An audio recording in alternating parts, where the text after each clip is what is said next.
What is happening, people? It is Ryan Alsruhe with NEVERsate.com, and welcome to today's video where I want to talk to you guys about 10 practical ways to avoid, stop, and solve the classic problem of burnout in the gym. Now, if you've gone to the gym for a reasonably long amount of time, then burnout is something that you're just going to have to deal with at different levels. Your relationship with the gym is the exact same as any other relationship in your life, and if you continually do the same thing over and over and over again, then eventually things will get stale. Ice cream is absolutely amazing until you have to eat ice cream every single day, and then the thing that you used to really look forward to, suddenly you absolutely dread. However, just like every single other relationship in your entire life, if you are putting into this and you are investing, you are trying new things and trying to keep it exciting, then this can be a relationship that lasts a lifetime. So hopefully by the end of this video, you will have 10 practical ways to combat and avoid and hopefully solve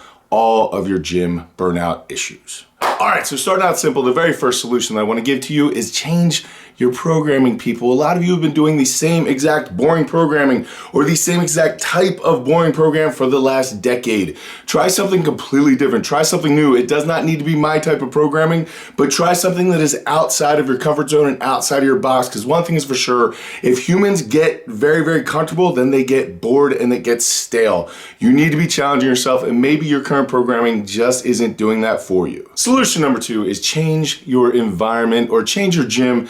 Guys, look, maybe you've gone to the same exact gym for the last decade and that's where all your friends and training partners and everything like that is, and that is amazing. However, you need to remember that this whole strength journey, your pursuit of strength and health through weights, is a lifelong journey. It is very long, and there's absolutely nothing wrong with taking 6 months and signing up for a different gym or a different type of gym. Or if you work out at home in your basement, then maybe sign up for a gym membership. If you are in a gym all the time, then maybe buy a kettlebell or two and then go work out in your yard for the next 6 months. Just change up your environment, change up everything, and you'll be shocked at how refreshing that can be for your mind. When we're talking about burnout, one of the most important things to remember is that you are not who you were yesterday necessarily, right? So if you're like, no, I do conjugate programming, that is what I do, well, then you're gonna eventually get burnt out on conjugate programming unless you're willing to open your horizons. If you've always been a powerlifter, that does not mean that you need to be a powerlifter for the next 6 months to a year. Of course, you can go back to it if that is your true love and that's what you wanna do, you can absolutely do that. However, in a lifetime long type of pursuit, it's very important to kind of sometimes be closer to lifting, sometimes be further away from lifting, sometimes be obsessed with it, sometimes have it kind of very much on the back burner depending what else is going on in your life. The balance of all that is the only way that you're going to continually not get burnt out, and changing your environment is a very easy way that you can just, for a season, go and do something else and come back and hopefully be completely rejuvenated. Solution number 3 is give yourself a deadline. So if you are a competitive person, then maybe it is time for you to finally sign up for that powerlifting meet or that strongman competition you've always talked about doing.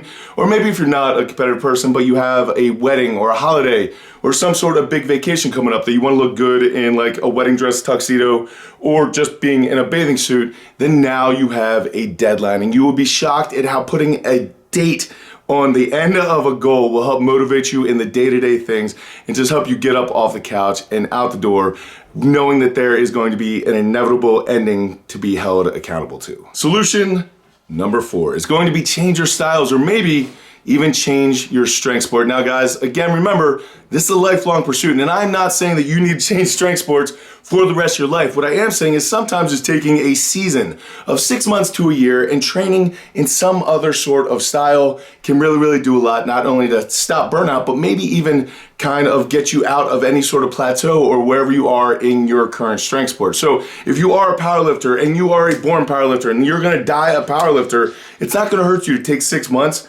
and focus on some bodybuilding. Maybe it'll bring up some weak points. If you are a bodybuilder and you want bigger traps and a bigger back, then trust me, go do strongman for 6 months to a year and watch how your body changes.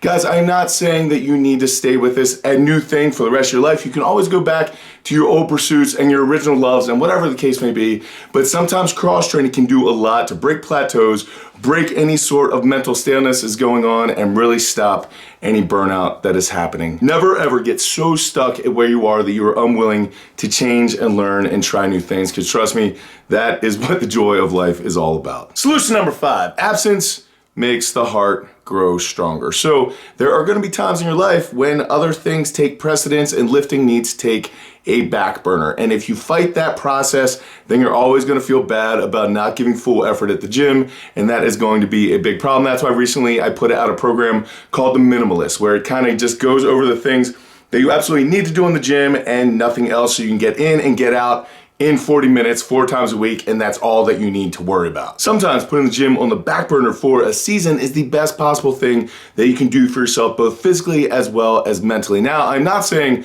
stop all physical activity. I still think you need something, whether it be swimming, running, jujitsu, going for hikes, spending more time with your children, coaching baseball. You spend that time however you want to spend that time, but do not feel guilty about putting the gym on the back burner for a small amount of time in your life. It is not that big of a deal. Some people run something like my Minimalist program where you're still getting into the gym in a very small amount of way, while other people will completely step out, and either way is completely fine. Solution number 6 is change your workout partners. Guys, you are the top 5 people that you spend the most time around, and I'm not saying that you should just ditch your workout partners and they're not good for you or anything like that. For some of you, your workout partner is the best thing that you have going. However, for others, your workout partner is like a crab in a bucket. Like if there are a bunch of crabs in the bucket and you're trying to escape and all the other crabs just grabbing you and pulling you right back down in because they're not into what you're into, or you want to start adding some conditioning and they're like, no, I'm not into that, or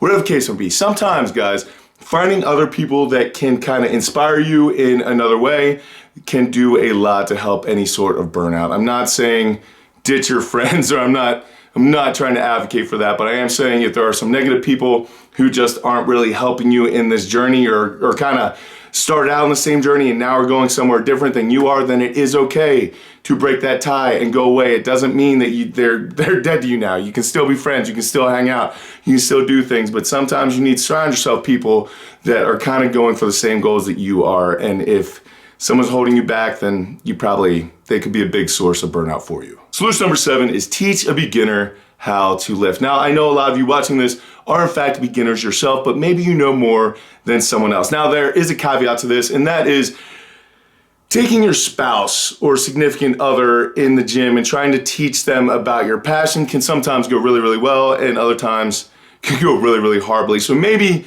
don't start out with your spouse. Maybe find a niece or a nephew or a friend's kid who's just getting involved in high school sports or something like that. Someone who needs to learn the basic 4 lifts, but maybe doesn't have the best coach or the access to that type of thing. And you can kind of step in and just kind of show them the basics.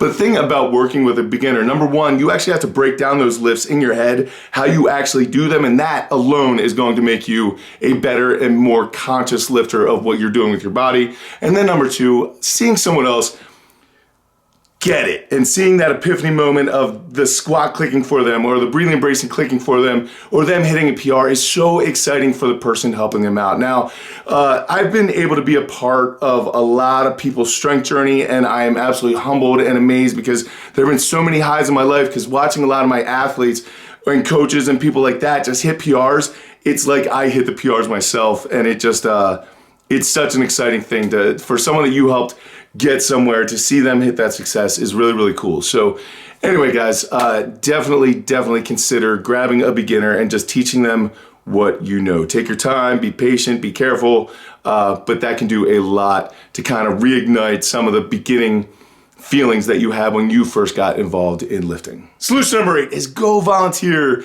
at a strength competition, just to be a loader or be a spotter or clean up the floors or do whatever you need to do, but go be around people who are super, super excited about this whole lifting thing.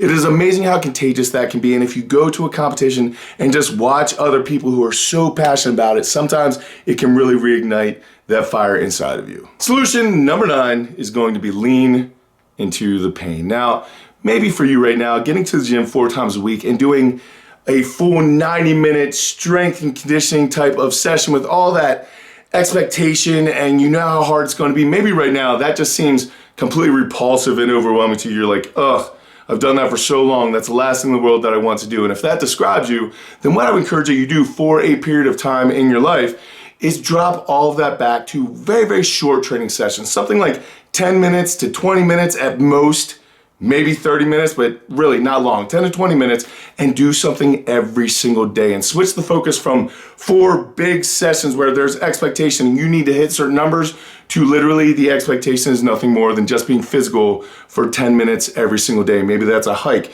maybe that's being on a rower, maybe you go in and you just hit your squats. You don't hit the assistance or the conditioning or the accessories, anything like that. You just go in, hit your squats, you get back out the door. You go in, you hit your bench press, you get back out the door. Some days you go in and you just do calisthenics. Whatever the case may be, go in, 10 minutes, 20 minutes, get back out. But that's going to build a habit of you constantly having some sort of physical activity every single day. And I guarantee if you do that, it is going to change the future path of your lifting and everything else. And you're going to be a much, much happier and healthier person because of it. And solution number 10 is do some recovery, man.